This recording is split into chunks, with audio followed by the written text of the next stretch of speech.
দুপুরের খাওয়া দাওয়ার পর আমরা বেরিয়ে পড়েছিলাম একটু রেস্ট নিয়ে বেরিয়ে পড়েছিলাম ঢেউসাগরের উদ্দেশ্যে। দেখো আমরা সকলে মিলে টোটো করে বেরিয়ে পড়েছিলাম। তো পুরীর জগন্নাথ মন্দিরের আদলে যে দীঘাতে তৈরি হচ্ছে জগন্নাথ মন্দিরটা, তার কিছু অংশ দেখা গেল। তো আমরা ঢেউসাগরে চলে এসেছি। এত সুন্দর জায়গাটা!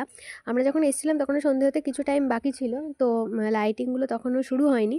তো খুব সুন্দর ছিল অ্যাম্বিয়েন্সটা। আর এখানে একটা ময়ূরের মতো ডেকোরেশন করে রেখেছে, যার ভেতরে মিউজিক বাজছিল। আর পাঁচিলের ওপারেই ছিল সমুদ্র। এত সুন্দর, দেখতেই পাচ্ছ তোমরা কি সুন্দর লাইটিং করেছে। আর অ্যাম্বিয়েন্সটা তো খুব সুন্দর, মানে সন্ধ্যার সময় কাটানোর জন্য একদম উপযুক্ত জায়গা। কি না নেই এখানে, একটা মানে এলাকার মধ্যে সব কিছু রয়েছে। এত সুন্দর, আমার তো ভীষণ ভালো লেগেছে। তোমরা দেখো কি সুন্দর লাইটিং করেছে সমস্ত কিছু, বিভিন্ন গেমিং জোনও রয়েছে।